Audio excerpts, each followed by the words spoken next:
ამერიკის შეერთებული შტატები ევროპას ტემპების აჩქარებისკენ მოუწოდებს, რათა კონტინენტის რუსულ გაზზე დამოკიდებულება რაც შეიძლება მალე დასრულდეს.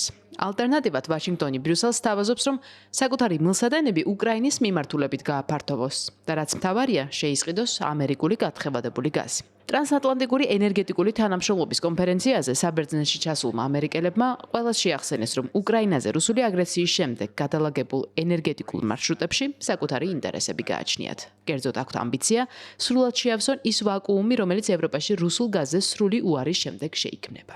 ამერიკის შეერთებული შტატების პრეზიდენტის მიზანი ღიაა. ქვეყანა გათხევადებული აირის ნომერ პირველი ექსპორტიორი უნდა გახდეს მსოფლიოში. საბედნიეროდ ამერიკის შეერთებულ შტატებში ჩვენ გვაქვს ბუნებრივი აირის საოცარი მარაგი. მე ვფიქრობ, რომ ამჟამად ჩვენ გვაქვს წარმოუდგენელი შესაძლებლობა, რომ დასავლეთ ევროპაში რუსული გაზი ჩავანაცვლოთ.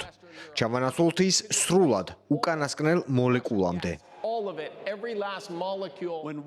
როდესაც გაქვს ენერგოუსაფრთხოება, გაქვს ეროვნული უსაფრთხოებაც. აღმოსავლეთ ევროპა კი ის ადგილია, სადაც ამ მხრივ დანაკლისი ყველაზე მეტად იგრძნობა. ვხედავთ დამოკიდებულებას მტრულად განწყობილ მომწოდებელზე, რომელსაც შეუძლია ომისი და კონფლიქტის წამოწყება აღმოსავლეთ ევროპაში. ახლა კი ევროკავშირი და ყველა სხვა მხარეებთან თანამშრომლობთ არსებობს ერთი მიზანი: დავასრულოთ რუსეთისგან გაზის ყიდვა. ეს განცხადებები ამერიკის შეერთებული შტატების აღმასრულებელი ხელისუფლების წარმომადგენლებმა ათენში გააკეთეს და ეს შემთხვევითი ადგილი არაა. საქმე ისაა, რომ ვაშინგტონი კომპანია ExxonMobilთან ერთად ნავთობისა და ბუნებრივი აირის რესურსების ათვისებაში საბერძნეთის დახმარებას იწყებს. ეს კი ხმელთაშუა ზღვაში ამერიკის შეერთებული შტატების ყოფნას გულისხმობს. მხარეებს შორის ხელმოწერილი დოკუმენტით პირველი საბურღი სამუშაოები ზღვაში 2026-27 წლებში დაიგეგმა. ExxonMobilis პროგნოზით, თუ ყველაფერი გეგმის მიხედვით წავა, პროექტიდან სარგებელს უკვე 2030 წლისთვის მიიღებენ. მტკიცედ გვჯერა, რომ რეგიონის სტაბილურობის, მშვიდობისა და კეთილდღეობისთვის ჩვენ რუსულ გაზზე ტოტალური უარი უნდა ვთქვათ. ეს არის მიმართულება, რომელშიც ამერიკის შეერთებული შტატები და ევროპა ერთმანეთს სრულად ეთანხმებიან.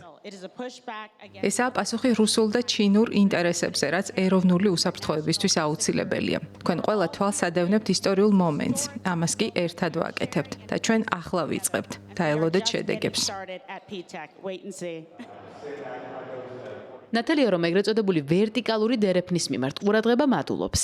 ენერგიის ჩრდილო-სამხრეთული გზა საბერძნეთთან ერთად ბულგარეთს, რუმინეთსა და უკრაინასაც მოიცავს. ათენში მყოფმა უკრაინის უმსხვილესმა ენერგომწარმოებელმა კონფერენციაზე იმ გამოწვევებზე ისაუბრა, რომელიც ამჟამად უკრაინის ენერგეტიკულ ინფრასტრუქტურას რუსული თავდასხმების ფონზე უდგას. მათი თავდასხმების ინტენსივობა გასულ წლებთან მიმართებით პრაქტიკულად შეუდარებელია. სამწუხაროდ ისინი წარმატებული არიან ამ თავდასხმებში. ამიტომ ჩვენ გვჭირდება დახმარება. ჩვენ გვესაჭიროება დახმარება გაზის მოწოდების თვალსაზრისით. ასევე ჩვენი ენერგეტიკული გენერატორებისთვის საჭირო აღჭურვილობის მოწოდება. მოახლოებული ზამთარი სავარაუდოდ იქნება ყველაზე რთული სრულმასშტაბიანი ომის დაწყების შემდეგ. ვაკეთებთ ყველაფერს, რომ უკრაინას ეს ზამთარი გადავალახინოთ და შევამციროთ ის ტანჯვა, რომლის მიყენებასაც რუსეთი ცდილობს. რუსულ გაზზე დამოკიდებულება ევროკავშირმა 2028 წლისთვის უნდა დაასრულოს. უნგრეთისა და სლოვაკეთის მხრიდან ბლოკს მხარდაჭერა არ აქვს, რადგან დრუჟბასა და თურქსტრემის მილსადენებით რუსულ ბუნებრივ აირს იაფად იღებენ. მიუხედავად ამისა, ევროპულ გაერთიანებაში უმრავლესობა ერთ აზრზეა. აგრესიულ და არასანდო ექსპორტიორზე დამოკიდებულება სამუდამოდ დაასრულონ.